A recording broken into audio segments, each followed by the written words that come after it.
kudhawaad 300 dhalinyaro Soomaaliyeed oo ka kala socday ururada dhalinyarada dalka ayaa kulan ay ku yeesheen taalada dhagax tuur ee magaalada Muqdisho ku taageeray go'aankii madaxweynaha Jamhuuriyadda Federaalka Soomaaliya Maxamed Cabdullaahi Farmaajo ee ahaa in walaalaheena Soomaaliland laga reergeliyo dhibaatooyinkii loo geystay iyo in wada hadal lagu dhameeyo si loo xoojiyo midnimada ummadda Soomaaliyeed. dhalinyaradan oo sugu jiray kuwa ka kala yimid guud ahaan gobolada dalka ayaa soo dhaweeyay in laga shaqeeyo midnimada Soomaaliyeed iyagoo wada hadal iyo cafis ku xoojinaya doorka dhalinyarada ay ku leeyihiin horumarka dalka. madaxweynaha Soomaaliya Maxamed Cabdullaahi Farmaajo way baalanaa eed aan maadsanta howneena dhalinyarada Soomaaliyeed raas xasan ila raas Kamboni wala irooga way baa kalena maadsanta ya kalena dhalinyarada Soomaaliland mar labaad mar saddexaad mar afraad aan ka nagaana way baa eed siin ku codsadaane inay isin taageertaan ka daawowtaan boogtiisin siin deyrtina ka tirtirtaan daawadeenayata codsigii iyo cafiskii dalbadi Maxamed Cabdullaahi Farmaajo oo ka dooway magaca shanta Soomaaliyeed. waxaan idin leeyahay anaga cafis baad naga tihiin waan idinka aqbalnay anagoo ka sugayna dhalinyaradeeda Soomaaliland sinaad u taageerteen in iyaguna saas oo kala ah ilaahdaan waan idinka aqbalnay wixii siyaasadana walaalkeega waa laga heshiin doonaa wada hadal iyo fadhiisin dambaa laga yeelan doonaa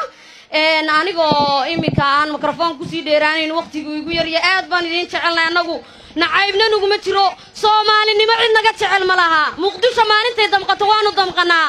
marka anagu Soomaali ma necbin laakiin siyaasad baa la isku hayaa siyaasadana waxaan jecelahay in laga heshiyo.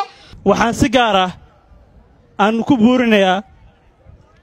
mas'uuliyiinta golaha baarlamaanka labada aqal inay iyaguna ay dalban doonaan hadduu Ilaahay yiraahdo cafis ay u dalban doonaan walaalahood reer Soomaaliland. gudoomiyaha ururka dhalinyarada gobolka Banaadir Cabdikaafi Maxamuud Makaraan ayaa sheegay in dhalinyarada Soomaaliyeed ay diyaar u yihiin inay ka shaqeeyaan horumarka dalka iyo mideyntiisaba. annaga runaantii dhammaanteen halkaan inta joogto burburkii kadib ayaa dhasheen wax hadda annaga oo aan ku ognahay arrintaas ma jirto marka laakiin dhalinyarada Soomaaliyeed maanta waxay diyaar u tahay dalkeeda sidii ku horumar lahayd midnimadana looga shaqeey lahay midnimana deeqdo wax walbana waxa dareemi kartaan markii niyadda la isku furo la isku calool furnaado waxa la gaarayaa horumar iyo midnimo iyo wadajir